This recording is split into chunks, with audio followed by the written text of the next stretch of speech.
So now natutunan nyo na yung evaluation of functions, operation of functions, and composition of functions. Now dito, sasagot tayo ng problem. Combination siya. Okay? Evaluation, operation, and composition of functions. So, sagutan natin yung problem. Given function of x equals x squared minus 4 and g of x equals 5x plus 10. Find, for letter A, f plus g of 2. For letter B, f minus g of 3. For letter C, f times g of 1.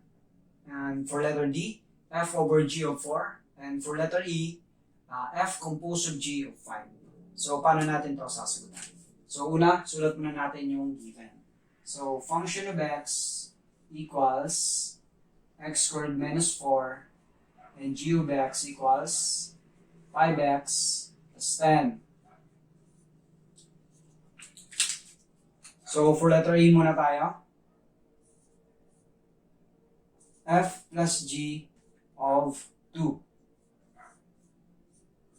So, natutunan nyo na yung addition of functions. Okay? So, yung ginagawa lang natin dito, equal lang to sa f of 2 plus g of 2. Okay?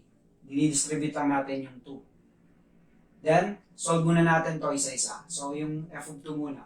So, f of x equals x squared minus 4. Therefore, yung f of 2 is equal to evaluation of function lang. 2 squared minus 4. Okay? Yung mga x, pinalitan lang natin ng 2. Then, simplify natin. 2 squared, that is 4. 4 minus 4, 0. So, 0 yung f of 2 natin. Next naman, solve natin yung g of 2. So, g of x equals 5x plus 10. Substitute natin yung 2. So, g of 2 is equal to 5 times 2 plus 10. 5 times 2, that's 10. Plus 10, 20. So, therefore, g of 2 is equal to 20. And then, substitute na natin yung mga value. So, f of 2 daw is 0. Then, g of 2 is 20. So, 0 plus 20, that is 20. So, therefore, f plus g of 2 is equal to 20. So, for letter B, hindi naman tayo. That is f minus g of 3. So, subtraction of function naman to. So, alam na natin yung equivalent yan. Subtraction of function. Equal lang yan sa f of 3 minus g of 3. Okay? Parang addition lang din. Distribute lang natin yung 3. Okay? Then, solve natin sa f of 3 and si g of 3. So, kaya f of 3 muna tayo. F of x equals x squared minus 4. Evaluate natin sa f of 3. So, palitan lang natin ng 3 yung mga x. So, magiging 3 squared minus 4. 3 squared, that is 9. 9 minus 4, that is 5. So, therefore, f of 3 is, ito na lang, f of 3 is 5. Okay? Then, si g of 3 naman. G of x equals 5x plus 10. Evaluate natin si g of 3. Palitan natin ng 3 yung mga x. Magiging 5 times 3 plus 10. Okay? Pinalitan natin si x ng 3. 5 times 3, that's 15. 15 plus 10, that is 25. So, therefore, g of 3 is 25. Substitute na natin yung mga nakuha nating mga values ng mga functions. F of 3, that is 5. Minus g of 3. G of 3, that is 25. So, therefore, f minus g of 3 is equal to negative 20. 5 minus 25, negative 20. Okay?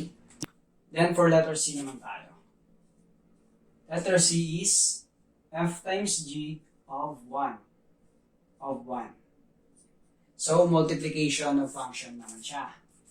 So, equivalent to sa f times 1 times, f of 1 times g of 1. Multiplication of function lang.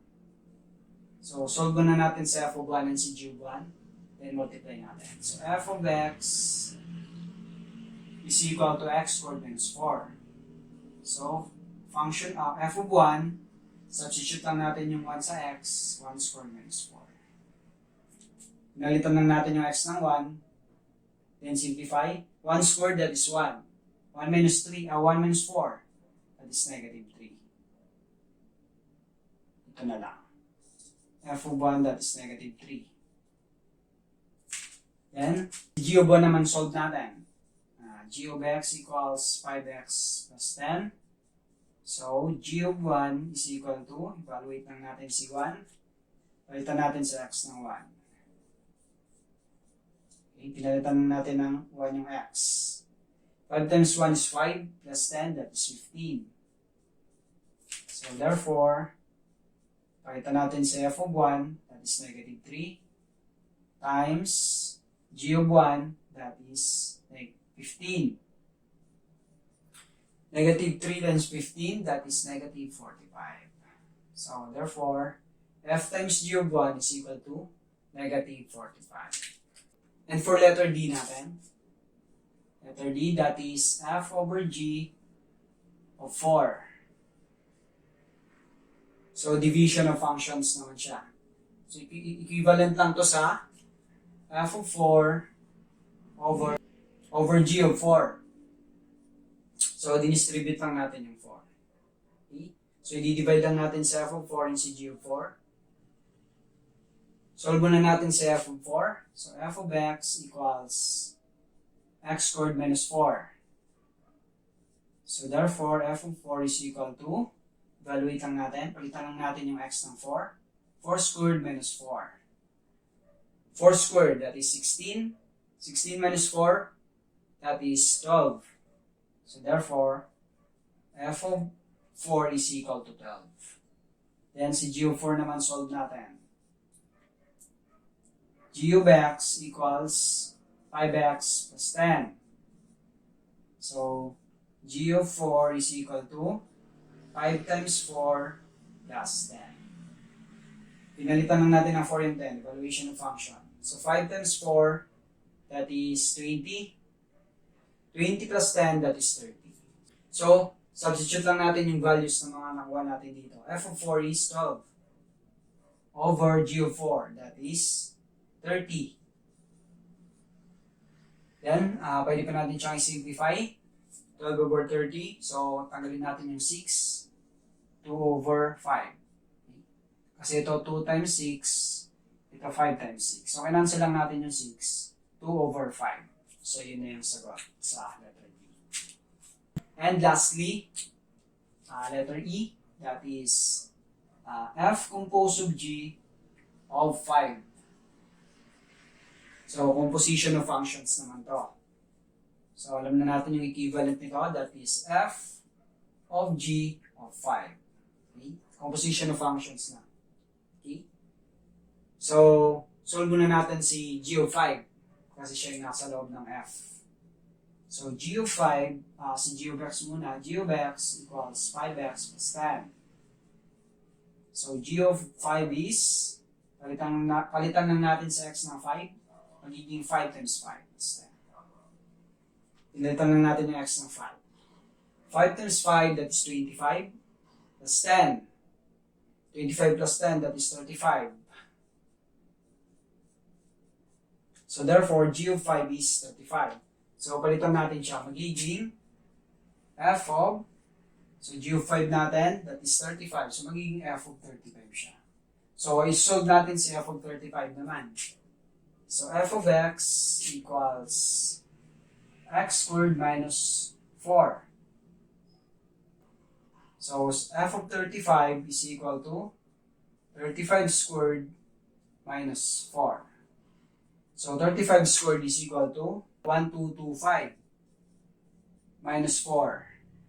1225 minus 4, that is 1221. So therefore, f composed of g of 5 is equal to 1221. Okay? So, ganun lang yon para sa combination ng evaluation and operation and composition function. Sana nakatulong yung video ito. Thank you for watching and don't forget to like.